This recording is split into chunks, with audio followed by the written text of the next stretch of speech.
Hello friends, मैं ऋषभ श्रीवास्तव प्रयागराज से। अभी 7 तारीख को हमारा रजिस्ट्रेशन था पहलगांव से अमरनाथ यात्रा का। जो हमारा पूरा ग्रुप 12-13 लोग उस ग्रुप में शामिल थे और सभी लोगों ने बढ़िया दर्शन किया वहाँ पर अमरनाथ गुफा में जाकर।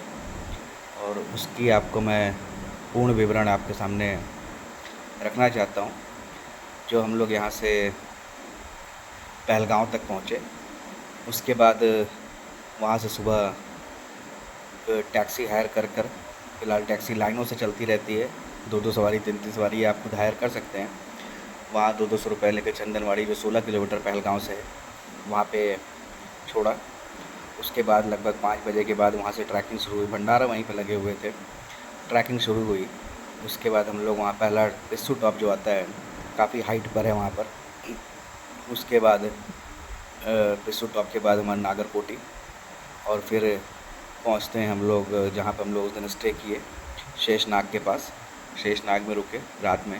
फिर दूसरे दिन सुबह वहाँ से लगभग शेषनाग की दूरी चंदनवाड़ी से 15 किलोमीटर के आसपास थी। और उसके बाद वहाँ से दूसरे दिन हम लोग पंचतरणी चलना था। वहाँ पे स्टे था जो 16 किलोमीटर ऑलमोस्ट था वहाँ से। तो उसके बीच में एक गणेश टॉप आता है जो सबसे ज़्यादा स्टीप हाइट पर है और सबसे ज़्यादा हाईएस्ट पॉइंट है उस ट्रैक का, जो लगभग 14,800 किलोमीटर ऊपर है। थोड़ा सा ब्रीथिंग प्रॉब्लम वहाँ पे रहता है, तो खाने में थोड़ा सा ध्यान, आप लिक्विड पे चलिए और थोड़ा थोड़ा पानी पीते रहिए और छोटे छोटे स्टेप चलते रहिए, जिससे आप अपने मंजिल के करीब पहुँच पाएँ। तो हम लोग इस तरह करते हुए पंचतरणी पहुँचे थे सुबह 8 बजे चल के शाम को 3-4 बजे के बीच में। वहाँ पे हम लोगों ने टेंट लिया और वहाँ पे रुके हम लोग उस दौरान। उसके बाद तीसरे दिन जो गुफ़ा का रास्ता है वो लगभग 6.5 किलोमीटर है। 3.5 पे संगम पड़ता है, जो संगम इसलिए कहा जाता है क्योंकि बालटाल का मार्ग जो उधर से आ रहा है वो दोनों का मिलाप वहीं पे होता है।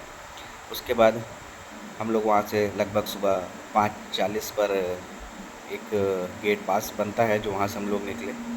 और हम लोग ने ये दूरी 6.5 किलोमीटर, ट्रैकिंग तो ज़्यादा था, हाइट थी, बट कुछ दिमाग में चल रहा था जल्दी पहुंचना है, तो कुछ स्पीड ज़्यादा होते हुए हम लोग 8:30-9 बजे वहाँ पहुँच गए थे। और वहाँ पर पहुँचने के बाद वहाँ पर लाइन में लगे और दर्शन का लिए वहाँ पर मोबाइल और बैग सब डिपॉज़िट होता है, तो सब चीज़ ले आना अलाउ नहीं है। तो हम लोगों ने अपना ग्रुप बाँट कर कुछ लोग बाहर सामान देखे, क्योंकि लाइन ज़्यादा लगी हुई थी सामान डिपॉज़िट करने में। तो कुछ लोग पहले गए। लगभग 200 के आसपास सीढ़ियाँ हैं गुफ़ा के अंदर जाने के लिए, जो भी हाइट पर ही है। तो हम लोग वहाँ पहुँचे और बढ़िया दर्शन हुआ। उस दौरान 7 तारीख को हम लोग ट्रैकिंग शुरू किए थे। 7 को रात में हम लोग शेषनाग रुके, 8 को पंचतरणी और 9 को सुबह 9:30 बजे दर्शन किए। उसके बाद वहाँ पे ही दर्शन करने के बाद वहाँ पे नीचे थोड़ा सा उतर के जो बालटाल का मार्ग जाता है, वहाँ पे भंडारा चल रहा था, जो बढ़िया था, बहुत अच्छा था। तो वहाँ पे भोजन प्राप्त किए। उसके बाद हम लोग वहाँ से 11 बजे लगभग बालटाल के रास्ते होते हुए नीचे उतरे। और बालटाल में एक काली माता जी की मंदिर है वहाँ पर। वो भी बड़ी स्टीप चढ़ाई पे, जो ऊपर से ही आपको दिखता है रास्ते में ही कि पहाड़ पे उनकी प्रतिमा बनी हुई है काले रंग से। और ऐसा माना जाता है कि वो रक्षा करती हैं लोगों की उस दौरान, जो लोग ट्रैकिंग करते हैं बालटाल से होते हुए आते हैं, क्योंकि बड़ी स्टीप चढ़ाई है बालटाल से भी। 14 किलोमीटर ज़रूर है, मगर उसमें माना जाता है कि सेम डे चलना है और सेम ही डे दर्शन करके उतरना है। तो ऑलमोस्ट आप 30 किलोमीटर उस पर ट्रैकिंग करेंगे, तब सेम डे में दर्शन होके वापस हो पाएंगे।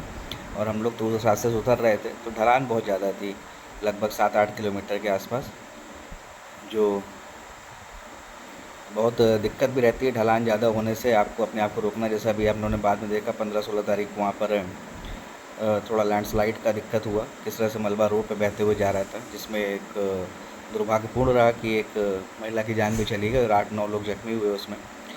और आर्मी के सारे जवान वहाँ पे लगे हुए हैं हर एक पॉइंट पे, चाहे आप पहलगांव से चलिए, चाहे आप बालटाल से चलिए और चाहे उतरिए। और उनका निर्देश रहता है कि आप ज़्यादा देर मत ठहरें, क्योंकि पहाड़ थोड़ा सा स्लिपरी टाइप का है, वो लैंडस्लाइड हो सकता है। मगर आप किसी तरह धीरे धीरे चलते हुए आगे बढ़ते चलिए, जिससे आप अपने मंजिल तक जल्दी से जल्दी नीचे उतर पाएँ, क्योंकि हम लोग उतरते वक्त बारिश हो रही थी, मगर बारिश ये था, कृपा थी भोले बाबा की कि बहुत तेज़ नहीं हो रही थी और बढ़िया रहा। हम लोग नीचे उतर के आए। बालटाल से पहले ही लगभग 1.5 किलोमीटर डोमेल पड़ता है, जो बेस कैंप बना हुआ, वहाँ से आप अमरनाथ यात्रा शुरू कर सकते हैं। तो हम लोग डोमेल पहुँचने के बाद वहाँ से टैक्सी या सरकारी बसें चल रही थी, जो आपको बालटाल बेस कैंप पे लाके ड्रॉप कर रहा था। फिर वहाँ पे हम लोग उस दिन रात को स्टे किए और दूसरे दिन हम लोग फिर पुनः श्रीनगर पहुँचे, जहाँ से हमारी ट्रेन थी। तो अ, भोले बाबा की कृपा से हम सभी 12 लोगों का दर्शन बहुत बढ़िया से हुआ और एक नई इसमें चीज़ें ये थी कि बहुत अच्छा लगा कि कभी ऐसा नहीं सोचा गया था कि इतना लंबा ट्रैकिंग किया जाएगा। बहुत बढ़िया ट्रैकिंग रहा, सभी लोग स्वस्थ रहे। कुछ दिक्कतें आई ऑक्सीजन लेवल की, बट धीरे धीरे सब लोग ने उसको पार किया। कुछ कुछ पॉइंट ऐसे हैं जहाँ पे ऑक्सीजन लेवल की दिक्कत होती है, बट मेरा अनुभव ये कहता है कि अगर आप थोड़ा सा उसके आगे चलेंगे तो मे बी वो आप अपने आप ही उस पर ठीक हो जाते हैं। आप अगर सोचें, घबरा जाएँ कि उसी जगह मुझे रुकना है और रुक कर ही सही होना है जहाँ पे ऑक्सीजन का आपको दिक्कत है, तो मे बी ये थोड़ा सा दिक्कत कर सकता है।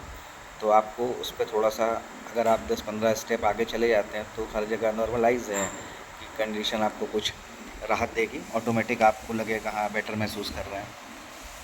तो धीरे धीरे उस पर चलना है और ये एक प्रेरणादायक जर्नी थी कि सभी लोगों को कोशिश करनी चाहिए कि कम से कम, जो लोग पहले मानते थे कि थोड़ा सा एज हो जाने के बाद ही हम वहाँ पर जा पाएंगे, मगर आज की कंडीशन ऐसी है कि ज़्यादा एज हो जाने पे भी बहुत सी बीमारियां से लोग ग्रसित हैं जो जा नहीं सकते। बहुत लोग जाते भी हैं, मगर अगर आप अपने युवा स्तर पे ये जर्नी पूरी करेंगे तो आपको वाकई एक